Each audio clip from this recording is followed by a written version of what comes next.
हरियाणा चुनाव के नतीजे आने के अगले ही दिन समाजवादी पार्टी ने अपने 6 प्रत्याशियों की लिस्ट जारी कर दी है। आपको बता दें, ये 6 प्रत्याशी उपचुनाव के लिए जारी किए गए हैं। उत्तर प्रदेश में 10 सीटों पर उपचुनाव होने हैं। करहल, सीसामऊ, मझवा, फूलपुर, कटेहरी और मिल्कीपुर सीट पर सपा ने प्रत्याशी उतार दिए हैं। उत्तर प्रदेश की 10 सीटों पर होने वाले उपचुनाव के लिए सपा की ओर से जारी इस लिस्ट में सिर्फ फैमिली को तरजीह दी गई है। इसमें दो बातें बहुत अहम है। देखिए, एक तो हरियाणा के नतीजे आते ही लिस्ट जारी हो गई। दूसरा, अगर आप इस पूरी लिस्ट को देखें तो इसमें सिर्फ सियासी परिवारों को तरजीह दी गई है। कैसे, वो आपको बताते हैं। कहीं पर भतीजे को चुनावी मैदान में उतारा गया है, तो कहीं पर किसी की पत्नी को, साथ ही बेटे और बेटी को भी चुनाव लड़वाया जा रहा है। शुरुआत करहल से करते हैं। ये सीट सपा के राष्ट्रीय अध्यक्ष अखिलेश यादव के कन्नौज से सांसद बनने की वजह से खाली हुई। इस सीट पर अखिलेश ने अपने भतीजे तेज प्रताप यादव को टिकट दिया है। मैनपुरी से सांसद रह चुके तेज प्रताप यादव की एक पहचान ये भी है कि वो लालू प्रसाद यादव के दामाद हैं। लोकसभा चुनाव के दौरान तेज प्रताप यादव भी किसी भी सीट से टिकट चाह रहे थे, लेकिन अखिलेश ने उन्हें टिकट नहीं दिया था। अब वो विधायकी लड़ेंगे। वहीं सीसामऊ सीट से सपा ने पूर्व विधायक इरफान सोलंकी की पत्नी नसीम सोलंकी को प्रत्याशी बनाया है। सीसामऊ सीट से लगातार 3 बार विधायक रहे इरफान सोलंकी को कई मामलों में सजा मिली हुई है। इस वजह से वो अयोग्य करार दिए गए थे। अब उनकी पत्नी नसीम सोलंकी के कंधों पर परिवार की राजनीतिक विरासत को आगे बढ़ाने का जिम्मा होगा।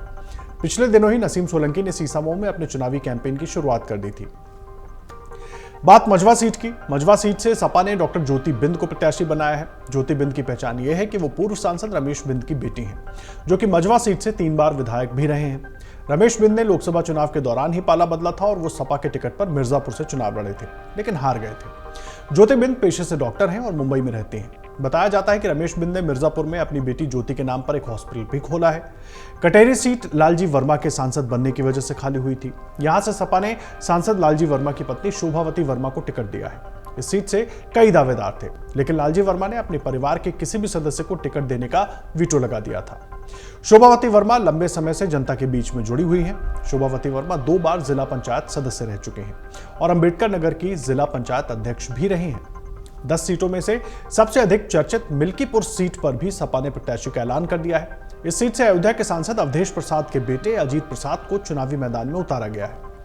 अयोध्या से चुनाव जीतने की वजह से अवधेश प्रसाद सपा के पोस्टर बॉय बन गए हैं और सपा की कोशिश ये है कि एक बार फिर अवधेश प्रसाद के जरिए बीजेपी को अयोध्या में पटखनी दी जाए। हालांकि मिल्कीपुर की लड़ाई सपा के लिए सबसे कठिन नजर आ रही है। वहीं सपा ने फूलपुर सीट से मुस्तफा सिद्दीकी को अपना प्रत्याशी बनाया है। प्रतापपुर से विधायक रह चुके मुस्तफा सिद्दीकी को 2022 में भी सपा ने फूलपुर से प्रत्याशी बनाया था, लेकिन वो 3000 से कम वोटों से चुनाव हार गए थे। 5 महीने पहले ही मुस्तफा सिद्दीकी के बेटे का इंतकाल हो गया था। उनको सांत्वना देने खुद अखिलेश यादव पहुंचे थे। फिलहाल सपा ने 4 सीटों कुंदरकी, खैर, गाजियाबाद और मीरापुर सीट पर प्रत्याशी का ऐलान नहीं किया है।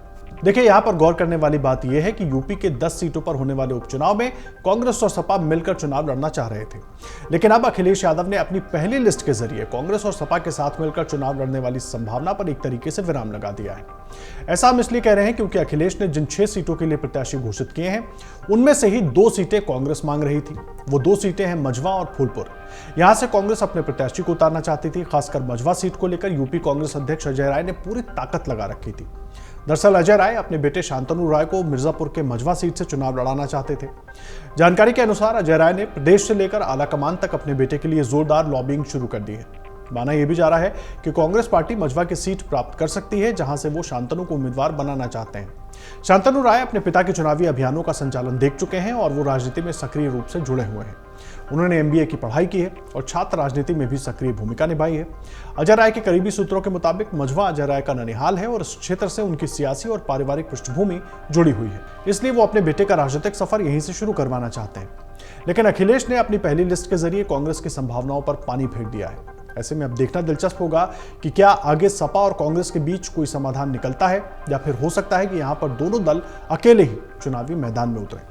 अगर आप ये वीडियो YouTube पर देख रहे हैं तो हमारे चैनल को सब्सक्राइब कर बेल आइकन दबाएं और Facebook पर देख रहे हैं तो हमारे पेज को लाइक करें।